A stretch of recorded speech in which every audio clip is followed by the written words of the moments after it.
Hello and welcome back to another video here on the channel. In today's video we are taking a look at the UHC Data Pack version 2.3.0. This update to the pack brings loads of new different features and requests that you have made down in the comment section. So if you've got features, suggestions, bugs, all those kind of bits and pieces, make sure to let me know down in the comment section, and if I like them enough or they need doing, I'll make sure they go into the next version of the pack. So let's jump into things. Firstly, to start off, we're going to type the command reload. This will get us hold of the UHC control book, and as we can see, hasn't changed too much. First thing we're going to do is we're going to run no we're not. We are going to click on this button just here, which is the / I don't know why I keep saying /. This is the setup command. As you can see, it has now told us the setup is complete, and we are now in a barrier block chamber up at the top. This is where the spawn is now set, and all your players will spawn in. So now let's take a look at the new features in the book. We have a few new options, and the first one is, as you can see, we have two new options on this page here. The first one is Ghast Golden Ingots. As we can see on the little eye symbol, Ghast will drop golden ingots instead of tears. This is set off by default. This means that the Ghast will not drop their Ghast tears, which means regeneration potions cannot be made. This is the way of turning it off. Instead of dropping tears, it will drop golden ingots. So clicking onto that, we'll see that has now been activated, and then we can also click on the second option,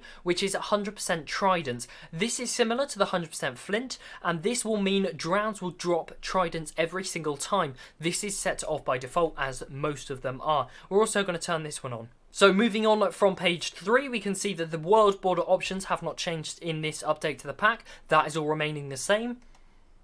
The episode markers and lengths are also remaining the same. And on the last page, you will see that we actually have some new options for the book. There are two new options that are here. The first thing we're going to do is we're going to choose our team size. And I'm going to choose team size 1, obviously because we have 2 people in the world. And you'll see that we have been split up into 2 teams. I am on the aqua team and Blueberry is on the green team.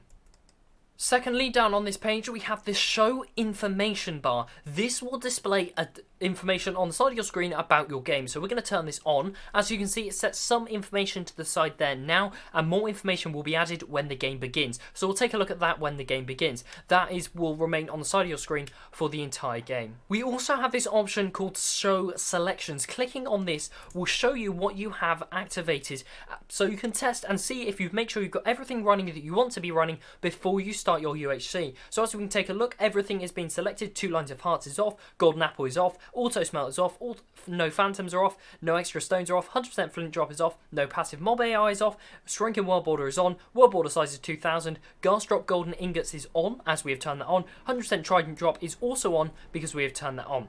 So as you can see, that will now display. You can activate that as many times as you like, just to double check you have all your configurations as you'd like them. If you have episode markers selected, it will also display the episode length, but as we do not have them selected, it's not showing anything.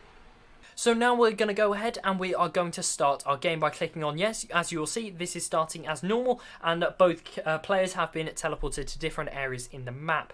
Now, as you can see, if we look on the side of the screen, we will see that we have 2 new options. Well, we have the different customization information. So we can see the world border size, which currently seems to be a bit of a bug in the current pack. I will make sure that is fixed before this pack are released. That WB size should not be appearing at the top of the screen just there. As we can see, the world border is shrinking, and we can see the numbers going down just there. The alive players, we have 2 alive players, obviously myself and Blueberry. Dead players, obviously that number is going to go up when there are more dead players in the world. The episode is if you have episode markers activate, the episode number will tick up to show you what episode number you are on. Minutes played will go up and show you how many minutes you've been running for your UHC, and teams left is currently a function which is not yet working but will be working soon.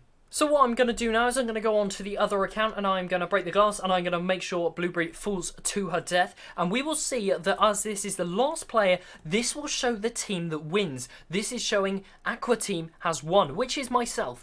And we can also see that at the end of the game, it deactivates the entirety of the game. The scoreboard on the side is removed, and the whole UHC data pack is uninstalled. Now, to look at the one other feature we have added into the pack, I'm going to have to reset up our UHC, and to do this, all I need to do is I can do / reload, and then I can use this book, click on setup again, and this has taken us back up to the top.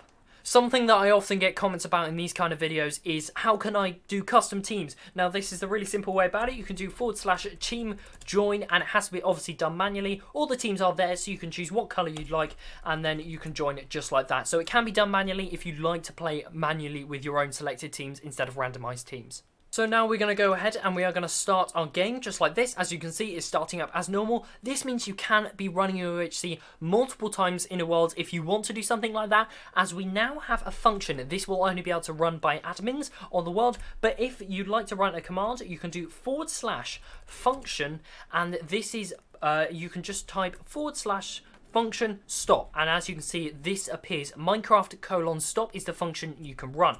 This function sends a message in chat. You're about to stop your UHC. This will end your game. This cannot be undone.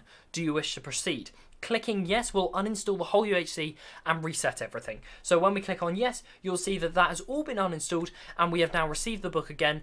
The UHC is no longer running. The world border may still be shrinking, as that is just a function that's already running, but that doesn't matter, as you may be resetting up your UHC. Then as you can see, we can go ahead, we can click setup, and we are kind of in a loop of doing UHCs over and over again. But as you can see, this is now functionally working. So as you can see, many different updates and bug fixes have been made to the pack, and more will be made before this video comes out. So everything is ready. There is a link down to the Planet Minecraft page down below. So if you click on that link, you'll be able to download this data pack. If you've got any questions, queries, suggestions, bug fixes, any of that kind of stuff, let me know down in the comment section. I'm really happy to hear from you. Let me know what you'd like to see in the pack. You can also message me on Discord. I'm more than happy to get responses on Discord and help you out if you come across any issues. Thank you for watching today's video. If you have enjoyed, leave a like, and I will see you in the next one. Goodbye.